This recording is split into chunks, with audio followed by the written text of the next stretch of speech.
Okay, let's talk about ChatGPT. Trying to keep up with it is honestly a little exhausting. It feels like every single week it's getting faster, smarter, and more woven into our daily lives. And that incredible speed brings up a really big question. And that right there, that's the heart of what we're digging into. We're going to break down the absolutely wild new abilities you now have, the hidden dangers you might not even know about, and maybe most importantly, the surprising ways this tool could be literally changing how our brains are wired. So let's start with the fun stuff. The latest upgrades have turned ChatGPT from, a simple chatbot into something way more powerful. It's like having a digital assistant with some serious new superpowers. In the middle of all the AI news flying around, you probably missed that a whole wave of major updates just dropped. And the biggest one, the one that really changes things, is a brand new model that isn't just smarter, it's more emotionally intelligent. So what's a huge deal here is this new level of emotional intelligence. The latest model, it's designed to pick up on all the subtle cues in how we talk, making chats feel way more natural, more human. It can now handle really sensitive tasks, like helping you figure out how to write a compassionate email for a tough situation, like, say, letting an employee go. And this new creative side, it goes way beyond just emails. The AI can now whip up this intensely emotional and dramatic copy. I mean, check this out. It generated a whole story about these two characters, Elena and Mark, that's just filled with tension. It's a whole new level of creative writing coming from a machine. And for anyone who does research, students, professionals, anyone, there's a new deep research mode that is an absolute game changer. You give it one prompt, and it can dive deep, scan the web, and spit out a fully sourced, detailed report that's up to 10,000 words long. And the workflow here, it's just mind-blowing. You can take that giant research report, copy the text, and just paste it into a presentation tool. And boom, within minutes, you've got a full slideshow, complete with layouts and images. I mean, that's work that used to take days, right? Now it's minutes. Okay, so those features are here right now, which is wild. But the real buzz, the thing everyone's talking about, is what's coming next. It really feels like all of this is just a warm-up for the next giant leap, the legendary GPT-5. So the big question is, when is it actually coming? OpenAI CEO Sam Altman has been dropping hints left and right. And while there's no official date set in stone, all the insider chatter and analyst predictions seem to be pointing to a launch sometime in late 2025. And let me tell you, the jump from 4 to 5 is expected to be huge. We're talking about way better reasoning for those complex, multi-step problems. True multimodality, meaning it won't just do text, image, and audio, but video too. And maybe best of all, a big reduction in those super frustrating hallucinations, when it just makes stuff up. But what do we, the people who actually use this stuff, really want? Well, if you look at what people are saying online, a few things keep coming up. Number one is real long-term memory, so it actually remembers your conversations.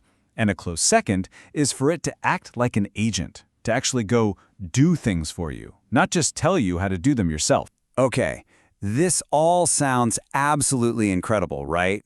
But let's pump the brakes on the future hype for a second and get real.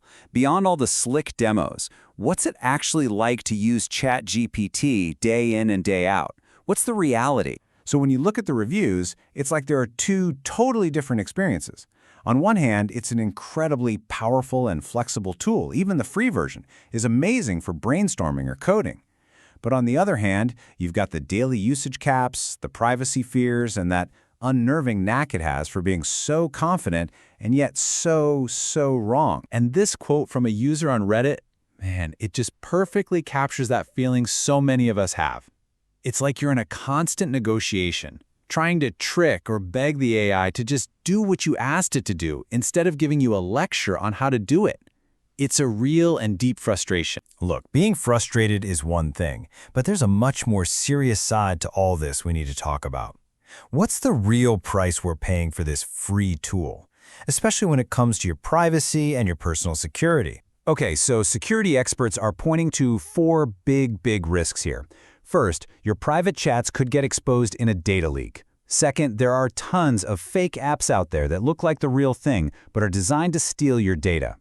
Third, Scammers are using AI to make scarily convincing phishing emails. And finally, hackers are always trying to find ways to jailbreak the model to get around its safety features. The good news is you can definitely protect yourself. And the steps are pretty simple. Rule number 1, and this is the big one, never share sensitive information. No passwords, no social security numbers, nothing.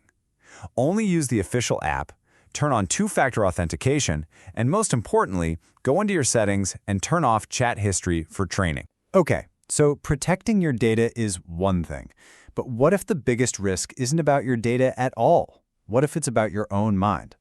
A recent study from MIT, and it's not even peer-reviewed yet, uncovered something genuinely startling about how these tools impact the way that we think. So get this. Researchers had students write essays, and they literally scanned their brains while they did it.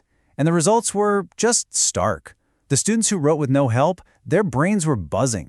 The ones using Google showed less activity. But the ChatGPT group, they showed way less activity in the parts of the brain that handle complex thought and memory. And you could actually see this difference in the work they turned in. The teachers who graded the essays, they used this one German word to describe the AI-assisted papers, seelenlos. It means soulless. They said the essays were generic, they were bland, and they had zero spark of originality. But here's where it gets even crazier, the hit to their memory. After they finished writing, more than 80% of the students who used ChatGPT couldn't remember a single correct quote from the essay they had just written. It's like they weren't just outsourcing the writing, they were outsourcing the thinking and the remembering too. And this is what prompted the lead researcher, Natalia Kosmina, to sound a major alarm. She said she's worried that this could be especially dangerous for kids, whose brains are still developing. She argued that relying on these tools too early could actually harm their cognitive growth for good. Which brings us right back to where we started. As we get our hands on all these new AI superpowers, we have to ask ourselves, what's the real cost? The challenge isn't just about figuring out what amazing things we can do with this technology. It's about taking a hard look at what this technology might be doing to us.